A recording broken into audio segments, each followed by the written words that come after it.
Oh my goodness, I'm back with another epic episode. This is with the lovely Lizzie. And selfishly, like most of the podcast episodes that I do, I'm going to get a lot out of this.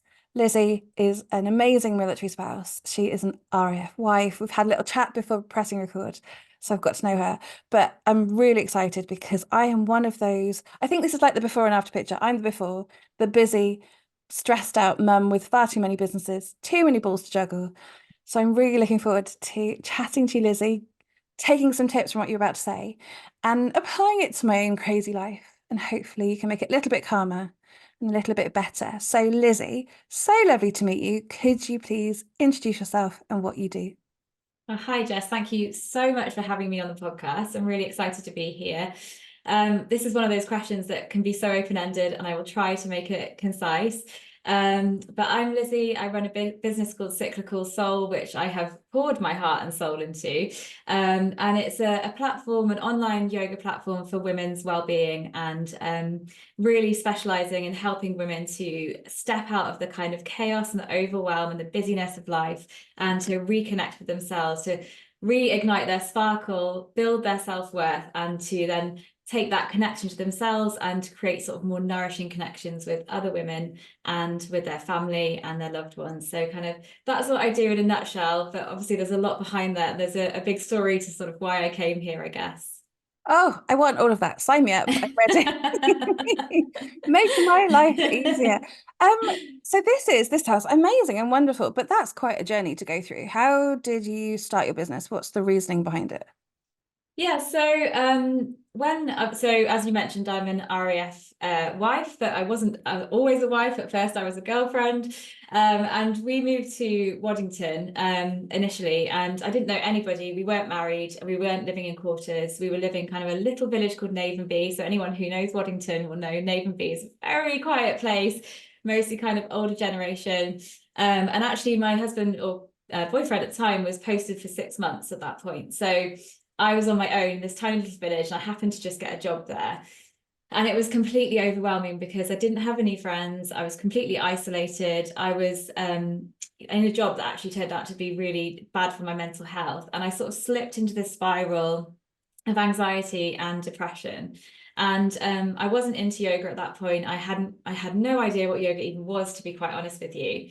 And I started attending a local yoga class, and I just felt so much better when I was there. It made a profound difference to how I felt about myself. But it was just kind of 1 hour a week where it was some time for me and some time to self-connect and to improve my mental health. But I'd love to say that it was like a linear process and it all improved from there.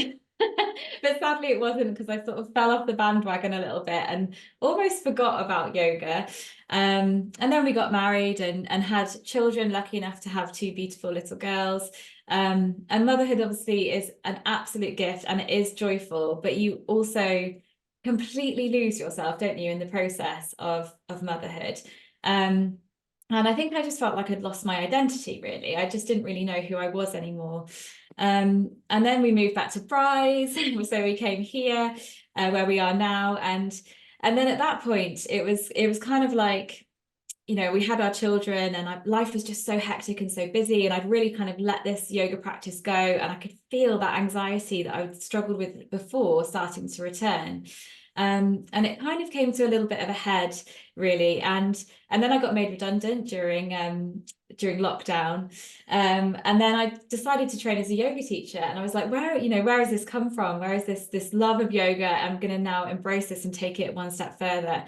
And that's when I began to sort of sprinkle yoga, not in just 1 hour a week, but sort of little and often through my life. And that's when things began to really shift and to really change. So that's what I wanted to bring to other people, really, that it doesn't have to be this sort of big an hour or 90 minutes. It can be little and often that can make a really big difference to how you feel and how you experience life. So we have that, don't we? Military spouses, particularly, I mean, women fundamentally. But then you add children to the mix. We've got a lot of noisy aircraft. I should have said that. But we're doing well so far. Well done, RAF. Nothing to speak on, for the plane spotters that are listening.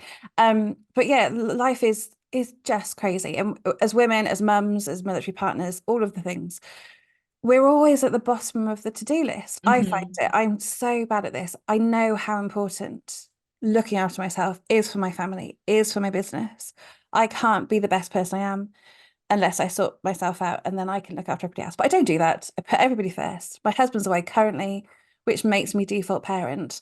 How do we start unpacking that and sorting it out and realizing the difference that prioritizing ourselves or just doing a little bit of yoga every so often, how do we get to that point and start that before tumbling into the desperate point where there's no choice and we have to fix it?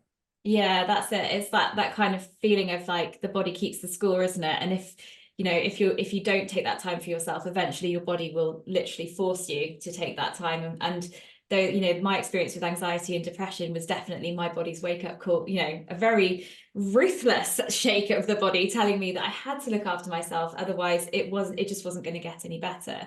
Um, and I think what I would say is that we can't, I think in our society, firstly, you know, as women, I think my experience of growing up was that I felt to be a woman was to be completely selfless and to put everybody else first before myself. And that was almost ingrained into me as that that was my job, that that was my role. And that if I wasn't doing that, then I was selfish. And you know, I definitely experienced feeling kind of guilt and shame around that.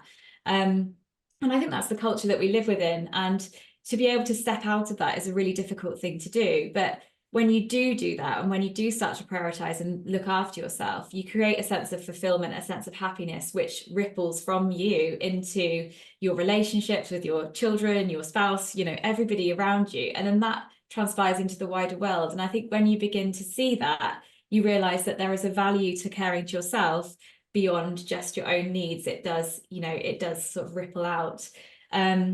But I think we also have this thing is like bigger is better. And we think, like I said, you know, it has to be 60 minutes or it has to be 90 minutes in order to be effective.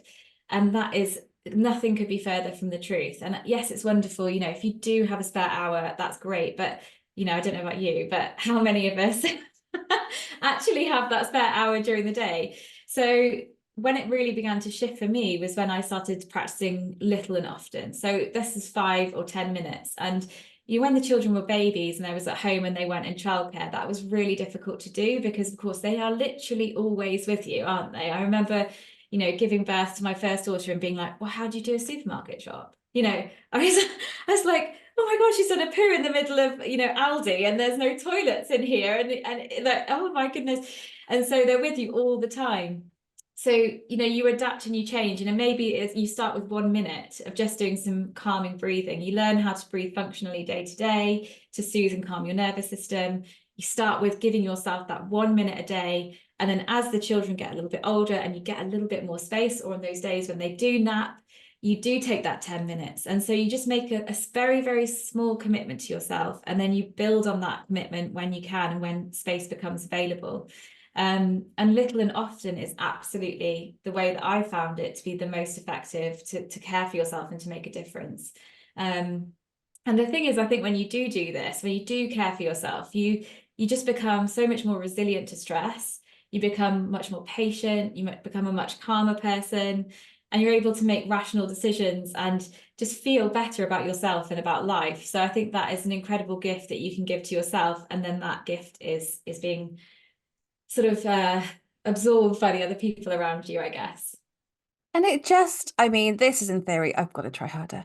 But when I have tried and when I have done it, it just makes everything a little bit more easier. Having Mhm. that moment to yourself, having that patience makes all the hard things just a little less hard, really. Yeah, We have so many pressures as military partners and mhm. mums.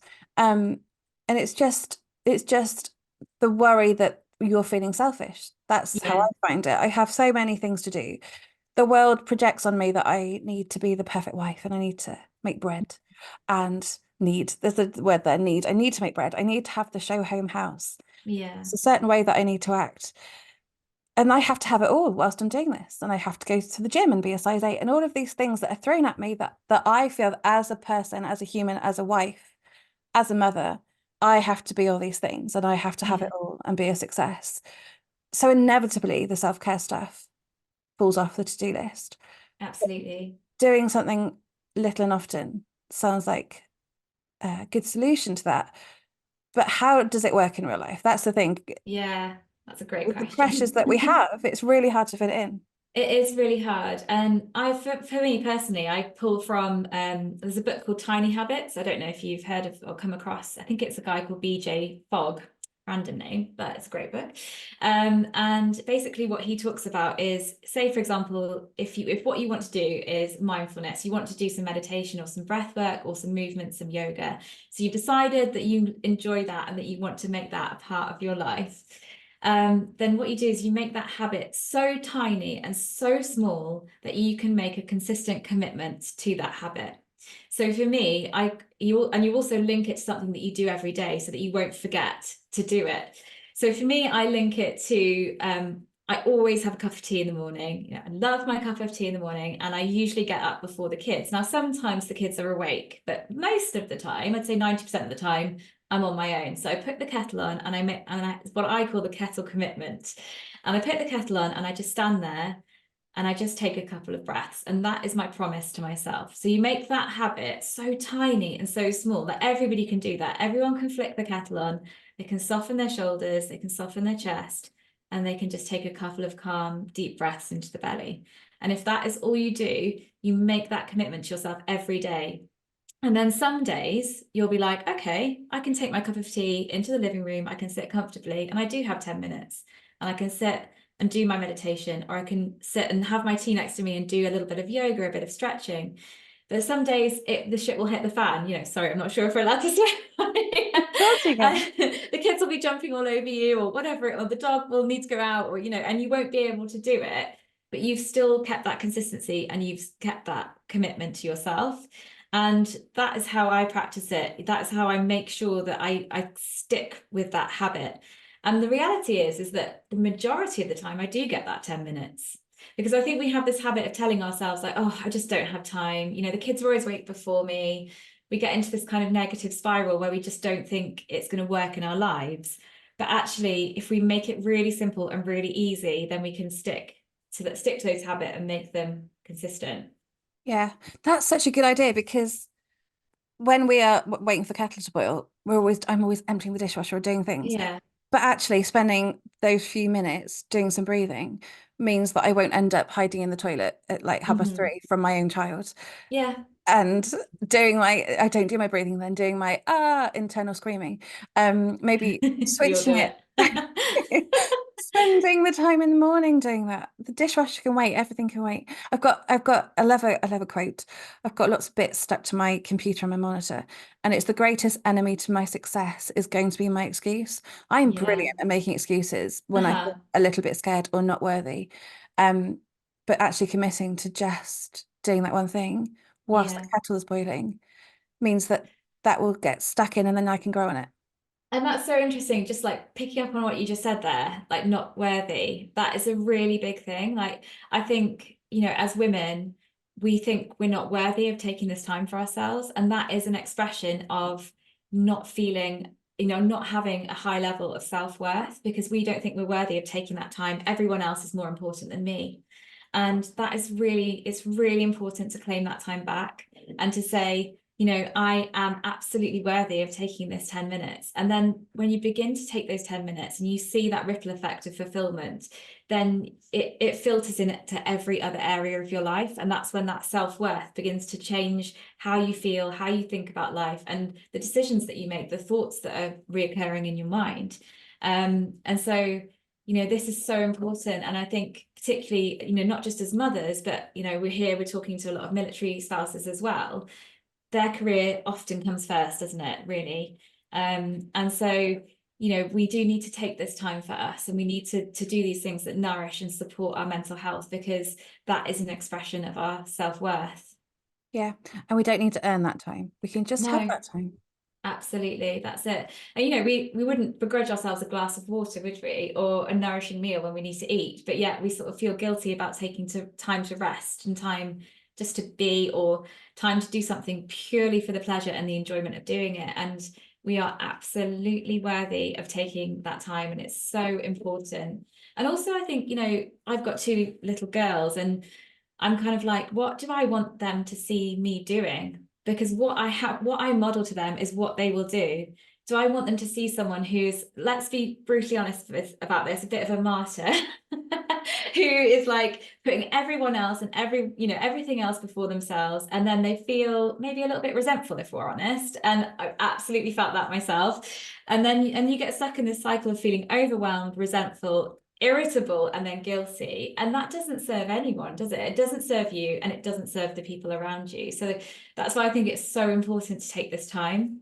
Yeah. And this is it. We don't get another go at this. So we might as well make it Mm-hmm. the best it can be, but the very bare minimum. Just nice and lovely. Um, Yeah. you talked about breathing before, and you have done a lot of breath work. Mm-hmm.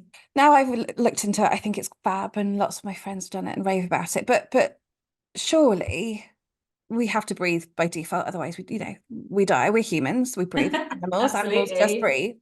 Why does breath work make it like? What is that? What is it doing to us Yeah, that make a yeah, difference? that's a great question. And it all comes back to like a little bit of a GCSE biology lesson on the nervous system. So the brain has always got one question for us. It's always asking, am I safe? It's got one question and it's always asking it constantly, 24/7.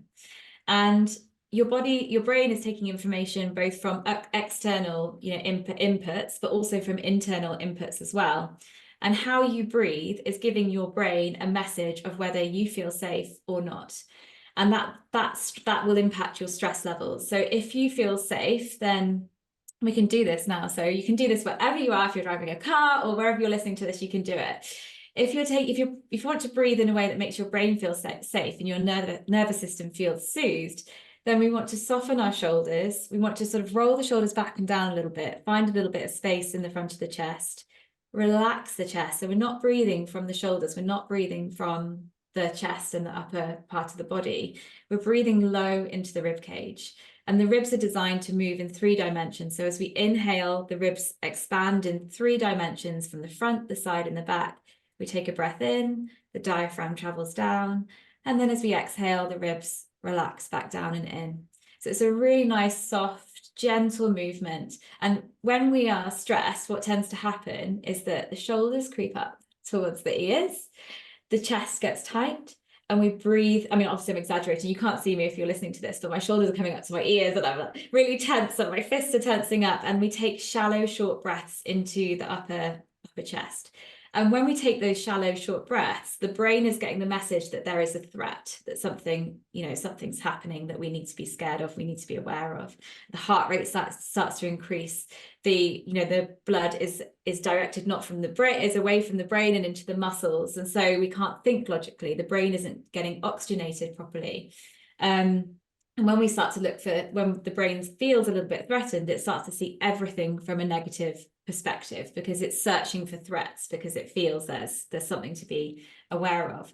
And of course, this is a response that served us really well in evolutionary terms because we did need to be aware of threats. But when that threat is an email, or the overwhelm of our business and all the different tasks that we've got to do, then that becomes, unhelpful. And so by learning how to breathe functionally, we're sending a message of safety to the brain, we're soothing our nervous system, the body feels calm, we're far more resilient to stress, we make better decisions, we feel patient, we feel calmer, and we feel more connected, because when we're stressed, it's very difficult to connect from a social perspective, because again, the brain is not directed in that direction when we feel stressed. And so, breath work, I sort of look at it as two levels, really. You've practices that will make you more resilient to stress, things that you can do every day, almost like a multivitamin to keep you and make you more resilient to stress. But then also there's so many practices that you can use in the moment. So let's, for example, say that you've opened that email inbox and you've 1,000 emails in there and you don't know where to begin and you can feel your shoulders starting to creep, you can feel your heart rate starting to rise. Then there's breathwork techniques you can use in that moment to soothe and calm you, bring you back to that grounded state, and then you're ready to tackle from a more logical, calmer perspective. So it's a very long answer, but I hope that kind of explains how breathwork can be used both as that kind of multivitamin to stress and also tools in the moment when the poo hits the fan. And is this what you do in your business when it all gets a bit too much? Absolutely, 100%. I use these practices every single day. I practice breath work either a form of breathwork or meditation every single morning, pretty much without fail. If I miss the morning, then I'll do it before bed. So for some reason, unbeknownst to me, my husband seems to take forever to go to bed, and I can just go to bed in a minute. So when I'm waiting for him to come to bed, I'll usually just lie there and I'll do some breath work in bed. And then when I can feel, I'm much better at reading my body now. And that was another thing, before I got into any of these practices, I really didn't understand my body. I didn't understand the red flags when I was beginning to get stressed. And I had no idea how to soothe or calm myself when I did get into that state. So, you get to read your body better. You can begin to realize when it's creeping up, and then you can use these tools to soothe and calm yourself in the moment. And I use them all the time because, being a yoga teacher or learning these tools does not mean that you're going to just calmly, like some sort of monk, just float through life. You're never going to experience stress. You're always going to be happy, and, you're never going to shout at your kids. That would be really nice, wouldn't it? But that is not, it's not reality. But am I more resilient to stress? 100% yes, I'm so much more resilient than I used to be.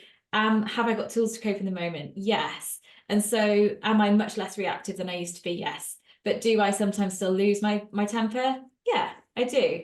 But overall, the picture is a lot rosier, a lot better than it used to be, if that makes sense. And I want to delve into the cyclical living concept. And I was looking at a website and I was reading, we have a little form that I would do some research on you so we can have a good proper chat. Listening to your body in a modern world is really hard because we're attached to our phones. We're not really in the moment. Well, Yeah. I'm not. I know that I'm horrendous at listening to my poor little body that's doing its best. Yeah. But yet, inevitably, burnout is on the horizon and life is busy and the headaches and the not drinking, all the things that I know that I should be doing. But cyclical living is something I've never thought of. I've realized that at certain points in my life or at certain points of the month, things feel different, but I've never looked into it. So can you explain a little bit about that and why that's so interesting to you and how relevant it is to us? Yeah, absolutely.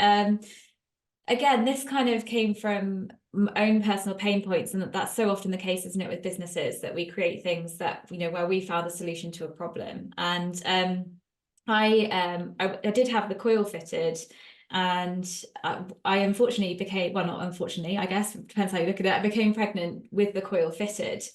And then I had to have it removed. And then unfortunately, it was an ectopic pregnancy. So I kind of lost my faith in contraception, in the coil.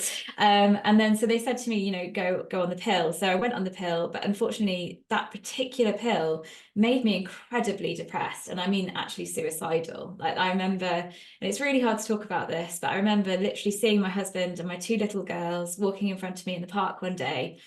And I remember thinking it would just be better if I wasn't here, that they would be better without me. And it's really upsetting to think about that.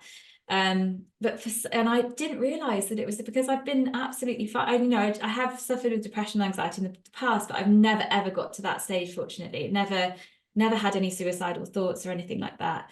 And I was so low and I just couldn't work out what it was. And I was doing all my yoga practices and, and I thought, what is happening, And one day during meditation, whether it's divine intervention, I don't know, but the title of this book popped into my head, and it's called How the Pill Changes Everything. And I mean, I did have it on my Amazon wish list, so it wasn't like completely beamed in from nowhere.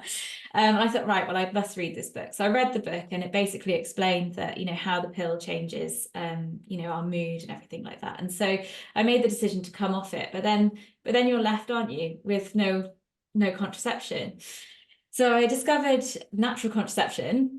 And basically through that process, it's beyond this podcast really to talk about the details of what natural contraception is, but it's essentially tracking your temperature. Anyone who's done any fertility work will have done that anyway, but you sort of work out when your fertile window is, and then you either avoid or you go for that window depending on what you're aiming for. And then it sort of just got me down this wormhole, and I realized that our menstrual cycle was this absolute gift that I'd never realized, that we have these 4 distinct phases, and in each phase of the menstrual cycle we have these beautiful gifts that we're given as women, and we also have real challenges as well. But when we learn to live in harmony and to accentuate those gifts and then to work with the challenges, we can open up just a whole different way of experiencing life that I did not know was accessible to me. And then that's when I began to kind of pair yoga with the menstrual cycle, and cyclical living came to be. So cyclical living is basically living in harmony with your hormonal cycle, and to accentuate the gifts of each stage, and to be aware of and learn how to kind of manage the challenges. So again, a very long answer to your question. No, it's perfect because I didn't, to be fair, didn't really think about this until I had my baby, and that's Mhm. amazing what that does to you. Yeah. Trying to have a baby, because it turns out when you're 16, everybody tells you even if you look Mm. at a boy, you're just going to have a baby straight away, Yeah. and then you get to married and old with a husband in the Air Force who you never see, and it turns out you It's quite can't just hard. get pregnant straight away. So it was going through that process and working out when things were happening and what point in the month I was at and connecting the dots. I now realize that I have these amazing weeks where I'm at work and I'm churning out my best work, Productive. Yeah. doing so many wonderful things and sleeping well. And then other weeks it's just like, oh goodness, it's so Yeah. sluggish. But I really would need to look into this because I think it's fascinating and should be celebrated. I don't know, maybe I'm just getting to an age where I need all the help I can get, but it's really interesting now that I've seen that and took that the difference that could make to me and my business is really important. How would Yeah. I, if so say I'm listening to this and I'm thinking this could be something, where would I start looking into it? Where do I head? Is there like a website? Is there a book that you'd suggest? There's lots of books. I think Moontime, there's a book called Moontime by Lucy Pierce, which is a beautiful book. And that I think that was one of the first books that I read. And there's another one called Wild Power. And I can't remember the author, Shani and Alexandra. I can't remember their surnames, but I'm sure you can link it, can't you? But those two books are really good. And I think it's about learning how to kind of to be in, like you say, be in tune with your body and to connect with these four distinct phases. And I definitely use my cycle in a way to support my business and the way that I run my business. Because, for example, if you want to be on camera on social media, which has to, it just feels like we have to do it nowadays, isn't it? And I kind of love to hate social media because I do love it, but I also find it challenging at times. And I try to do all of my recording for my online yoga platform. So all the yoga classes that I record, all of the face to camera stuff that I do tends to be done during ovulation, so around that time. And because our testosterone is rising, our estrogen is rising, and to be brutally frank, what our body wants us to do is it makes us feel more confident because it wants us to go out there and get a mate and get pregnant. That is what our body is driving us to do. But of course, we can use our hormones in whatever direction that we want. So I use that time when I'm feeling confident to be in front of the camera, to do things like this, talking to you on a podcast. You're much more eloquent and much more able to think clearly during that time, and to well, I'm doing a very bad job of it now, but articulate yourself better.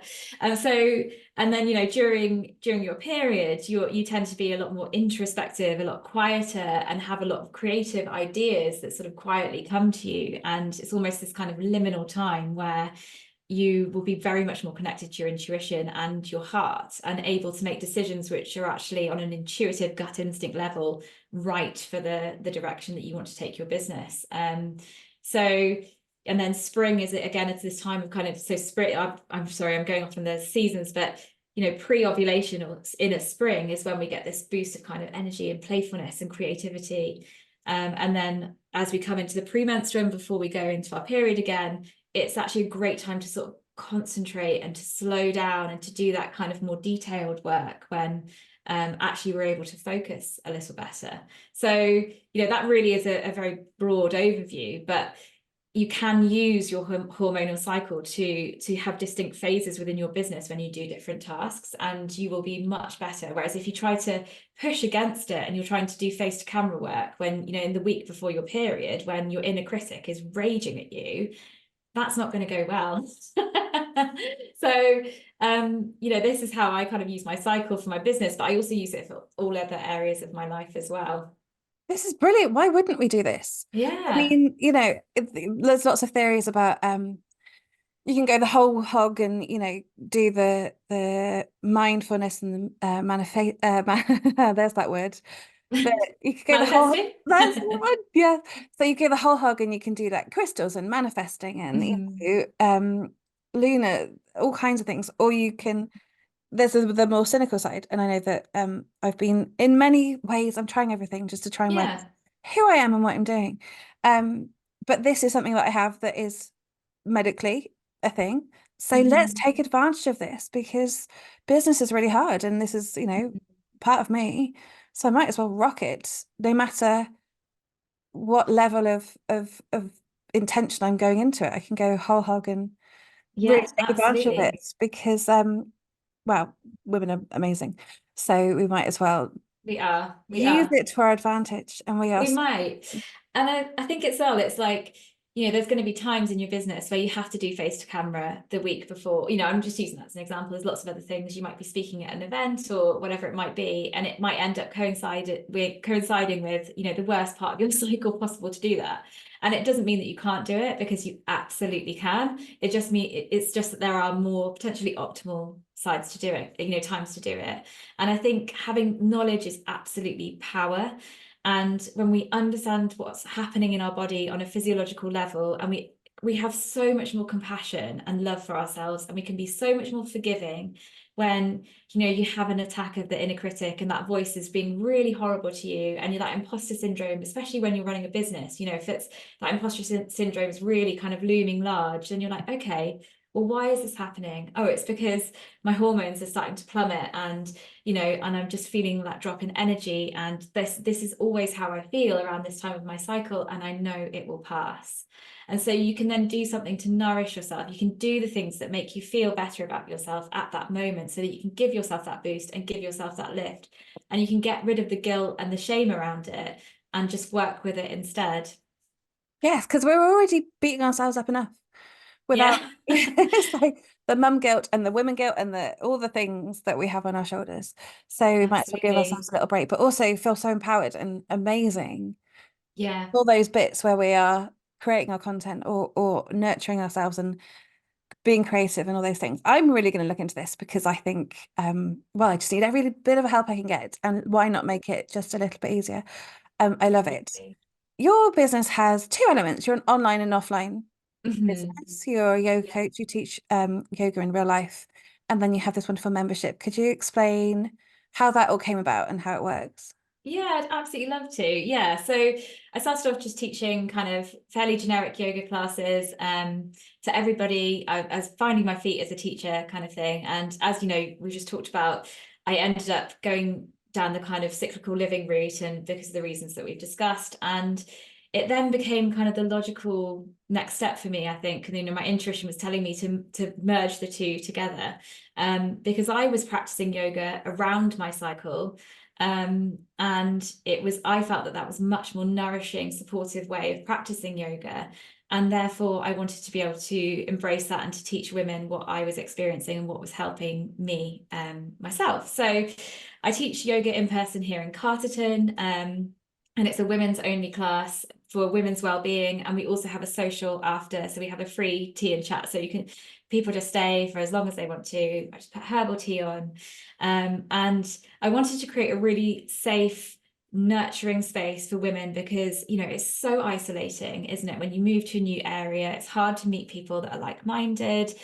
And this is a way that you can move your body, build a bit of mobility, a bit of strength, but also learn to kind of love and accept your body exactly as it is. And then to meet other women who are, also kind of like-minded and hopefully avoid that isolation because I've experienced that as well. And I think that was probably one of the biggest factors, probably the biggest factor that contributed to my anxiety and depression, way back when, thankfully. But it was the isolation. So that was the sort of in-person side of the business, is that women's well-being class. And then I was kind of like, I need to reach more people with this. I really wanted to build an online community of women who are wanting to kind of move and breathe and to be mindful around their cycle. And so I created the online platform called the Cyclical Yogi Studio.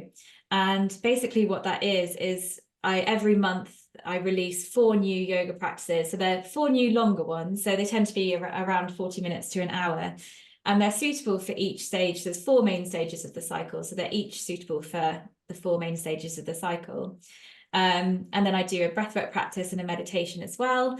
And then I do a short version of each yoga flow, because as we talked about, not everyone has an hour, and that is absolutely okay. So I do a 10 to 15-minute version of each yoga practice. So you get 8 yoga practices a month, sorry, not a week, that'd be tricky to create. And then you get a meditation and a breathwork practice, but I usually do quite a few extra meditations as well. And so it's suitable for any woman, really. I've got women in the membership who are in their 60s who've been through menopause. I've got women in perimenopause. I've got women, on hormonal contraception. So it's basically designed that you've got the first kind of week is when you're on your period, or you can use the dark moon. So that's another alternative, using the lunar cycle instead. And then the second week is for when you're feeling a little bit more energetic, and that's kind of it's spring or pre-ovulation. And then the third week is for ovulation or your inner summer, so that's like your full moon practice.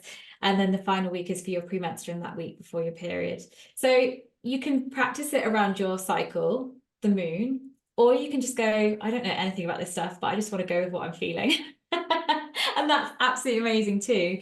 So it's just going with your instinct or your cycle. So it's quite a long thing to explain, but I hope that makes sense. Oh, it makes perfect sense. Oh, And good. I love it. Because as a girl who gets her head down and tries to do most things, it would be good to have that guidance. I think it could make such a difference. And yeah, I love it. It's brilliant. And if I'm in Carlton at any point, I might pop along, do some yoga with you, to meet some That would people. be amazing. That's just so Yeah. lovely to see people in real life as well. Um, Yeah, absolutely. so talking about the isolation and going back to how you were in that first posting, I've had it.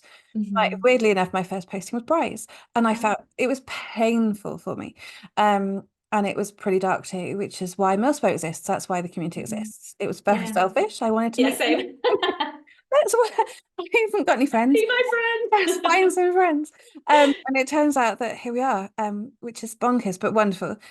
But going back to those dark days, not we won't stay there for too long, but what would you say to her? What would you say to the Lizzie who just felt lost and down and just not living the life that she should have been? Oh goodness, yeah, that's a tricky one. I suppose if I could go back, I would say, it's going to be okay, and that everything is transient. We often, I think, unless of course you've got a disorder that, a mental health disorder, a lot of mental health issues are kind of a result of our circumstances, aren't they? And a lot of circumstances, too many things going on at once. And that was the case for me at the time. It was like I wasn't looking after myself. I was drinking quite a lot of wine. And I like a glass of wine now and again, but it was too much wine. I was also at the time exercising extremely hard. I was really pushing myself, and that wasn't what my body needed. It wasn't what I was crying out for. So I guess it would be, slow down and listen and just tune into your intuition, because your intuition knows what's wrong and it knows what you need. And then being brave, then taking those steps when you sort of do know what you need, taking those steps to try to heal yourself and to support yourself. But at the time I was completely disconnected from my intuition. So I literally had absolutely no idea what I needed. It's so easy in hindsight, isn't it? I look back at that. I was in a job I hated. I was a sales rep for a veterinary company. So I drove 40,000 miles a year in my car on my own, seeing people that didn't want to see me. So I had no friends, no colleagues. My boyfriend at the time was away for 6 months, and I was pushing my body to its limit because I felt like that's what I should do. Exercise harder. I should be thinner. Then I was drinking. I wasn't eating well. It was literally, I just was setting fire to myself, basically. And I just didn't have that skill or ability to connect to my intuition and to know how to soothe and care and nurture for myself. And yeah, I think that if anybody was in that same situation, I'd just be like, take some time for you, just take one day out, go and walk in nature, sit quietly, journal, write down, just let it all out. and your body, your mind will tell you what is going on. And then you start to unpick that and find, well, how can I get myself and move forward? How can I soothe myself? What can I do to take myself out of this situation? And it all changed, it began to change for me, luckily, when we moved on to Patch, actually, because I was practicing my yoga and that was helping. But it was when I built that community on Patch that's when things began to improve, and left the hideous job as well. That would help. But yeah, having people around you that understand it. And they don't necessarily have to be your best friend straight away. You have to navigate military life and patch life and you just find your people who Yeah. inevitably end up moving, but we'll gloss over that. Yeah. But just to find your people, because there are people out there, and just if you can I always say, if you can walk into a coffee morning with a group full of strangers, Yeah. and you can do anything. If you can Yeah. survive military life, if you can send your partner to the other side of the world, to a war zone, you can do anything. And we are really brave, but it is hard. And it's It so, I is. was there too. It's so easy to fall into that, they've gone away, let's just drink a load of wine. Yeah. Annoyingly, I didn't do that much exercise, but that's I'm that not was, sure it helped me very oh, much, Jess, honestly. I if think it probably only. did the opposite. I think if I'd just gone for a walk, I'd have been a much happier person. I was just pushing myself so hard because I think that was my way of coping. It was like, if I run as fast as I can, as far as I can, and I could feel, it's almost like I was trying to feel something, and it was a very difficult time. But that was always kind of my way of coping before I discovered kind of mindfulness and yoga, was to force myself. And actually I injured myself doing that, and then that's when it all totally unraveled, and that's when I was forced to face face my demons, because I couldn't do that anymore.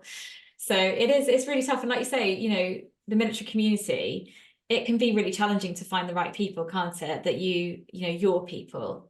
But just keep going to those coffee mornings, and keep, even if you don't find that right person straight away, because the more things you go to, the more likely you are to meet your people.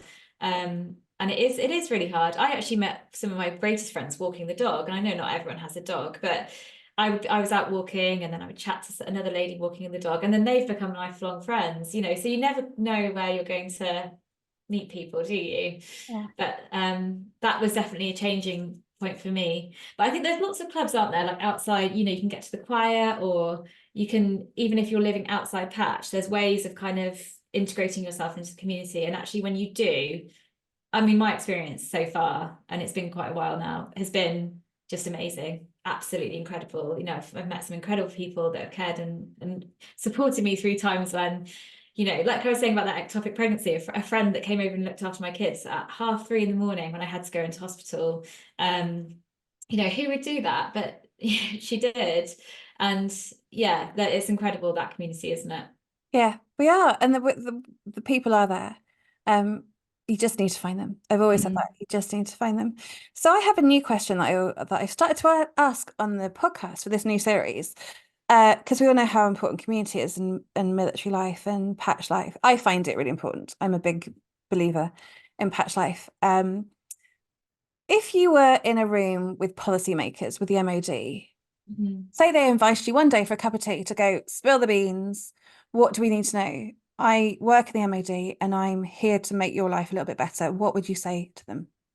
Oh, goodness. I think one of the biggest things is communication. I think, we've had, in terms of, I mean, because there's lots of positives, and I don't want to just, because we've been on Patch since, oh gosh, I'm not sure now, 2014. I think we've been on Patch since 2014. I think, we've had, here at Bry's, we've been like evacuated out of the house a couple of times, which is really quite stressful in the moment. Particularly one occasion, which was really quite frightening. And there was no communication afterwards, and so we didn't know what had happened.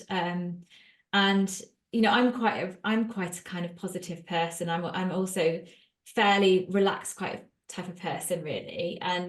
But I've got friends who really, really, really anxious. And if you are going through a difficult time and something like that happens, but then you don't know why it happened, and you don't know what they're going to do to prevent it, happening in the future, or that for somebody that is struggling, like I did at that point with anxiety and depression, that could send somebody really, spiraling. So I think that communication is really important for people to understand what's happening in their community and why things are happening. So that would be something that I would say could really do with improving.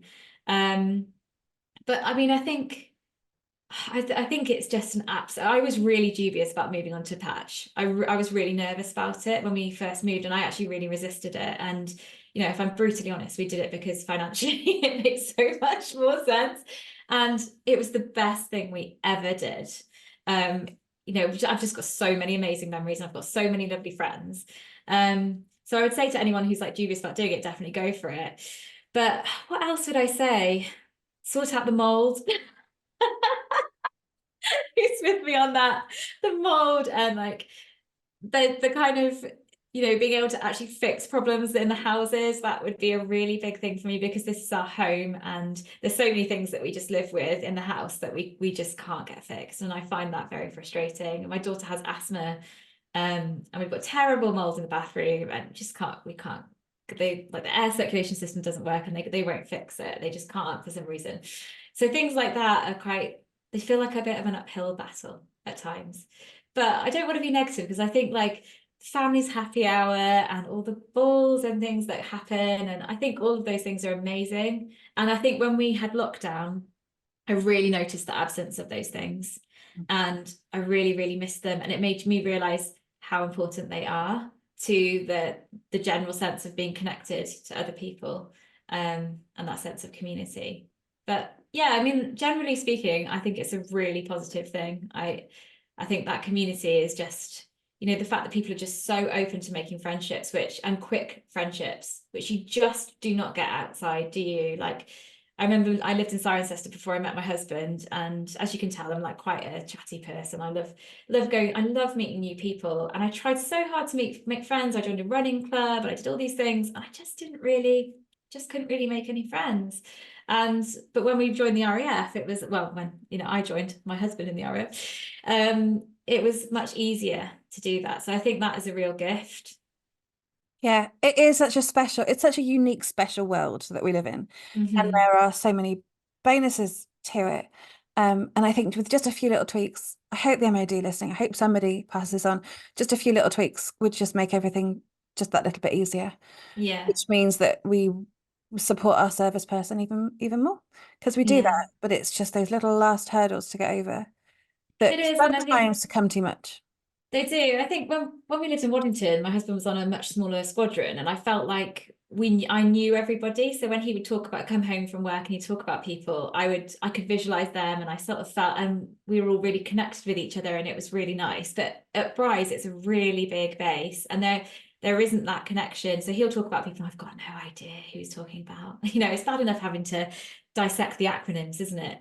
But but then when he starts talking about hundreds of people that I've never met, I'm just like, oh, it's over my head.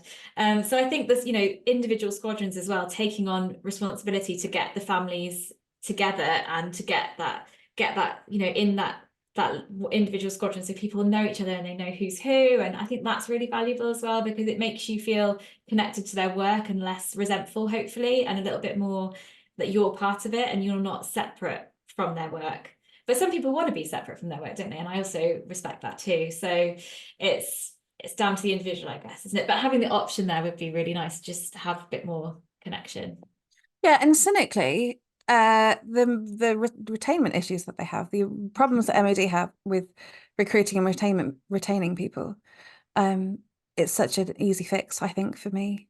Just leave Yeah, it to the families, and they'll yeah, stick around as long as they want to stay around, as opposed to inevitably coming home and the boiler's knackered, or the fence is falling down, or all those yeah, sorts of things that seem so trivial. But when you are stuck, when you feel like you're stuck somewhere that you don't want to be, because they've been mhm, posted there and it's magnolia and the curtains and the that everything's falling apart, and it's like, yeah, what is this, what is my life? But actually yeah, just those little fixes and being part of the community, because I'll tell you what, the fence might be falling down, but if I'm having a lovely cup of tea with my neighbour across the road, yeah, we'll just laugh at the fence. Whereas if I yeah, feel isolated or lonely, then the fence is such an important thing. um yeah. I don't know why I picked the fence, mine's absolutely, but the Yeah, fences are always really I've important. had those issues in the past, to be fair. Yeah. So we're coming towards the end. I've loved, honestly, it's been brilliant talking to you, and I've got so many takeaways. Watch me, I'm going to change my entire life. I just need to find that morning, like 10 minutes in One the step at a morning, time. and then everything will be fine. How can I find you if I want to connect with you or join your membership or come and join you to do some yoga? Oh, yes, I would love you to. So my website is Cyclical Soul, I suppose your .com, so you probably link that in the show notes. And you can book yoga in Carterton on there, or you can nosy at the online yoga membership on there as well. I'm actually offering for your lovely listeners 50% off the first month of the online yoga membership, with the code Milspo50. So if you want to join me and get a little discount, you also get a free 14-day trial. And also if you're kind of like, oh, I'm not sure if I'm ready to do the membership yet, I've got a beautiful way to start doing some mindfulness, which is I call my healing bundle, which I think maybe your listeners might be interested in. So that's cyclicalsoul.com/healing. And you get a breathwork practice for anxiety. So this is like an amazing practice for those moments when you're just feeling really overwhelmed and stressed and you just don't know what to do with yourself. This breathwork practice will bring you right back down. It'll soothe and calm your nervous system. And once you've learned how to do it, it's a 10-minute practice, but once you've learned how to do it, you'll be able to just, when you feel it rising within you, you'll be able to do it inherent, won't need to go and listen to it for 10 minutes. You can just do it in the moment. So that's really good. It's got a morning meditation. I call it my miracle morning meditation because it's got all the ingredients of the things that you want, like gratitude and visualization and a bit of breath work, all those things. So that's another 10-minute practice. And it's got some journaling prompts in there for like those moments when life just feels overwhelming and you feel really stressed and you just don't know what to do with yourself. It's to help you just make sense of it and to unravel it and to find out, like I really needed in that time when I was struggling, what is it that is happening here and how can I bring myself out of this place and start to see the light. So it's got those in there and something else which I can't remember because I remember there was 4, but anyway, it's a really beautiful, it's kind of like my set of my 4 favorite little things to get people started. So that's a really nice one. And yeah, I think that's about it really. Oh, that's perfect. Perfect for just making everything a little bit happier. But Yeah, it'll help business as well. And that's what we want. Successful yeah, businesses run by military partners, because it makes me happy too. So with that, 100%. Lizzie, we have reached the end. It's been so fab talking to you. I am very excited about my new life after I've boiled my kettle and done some breathing. Um, Yeah. yeah, thank you so much for being a guest. Oh, thank you so much for having me on, Jess. I really appreciate the opportunity to be here, and it's a pleasure to talk to you. And just so lovely to the work that you do, because I think it is so important that we feel we can create a business. If we have this dream, this kind of urge inside us, that we were able to follow that, and that the work that you're doing is really important. So thank you. Oh, you're so welcome. Thank you.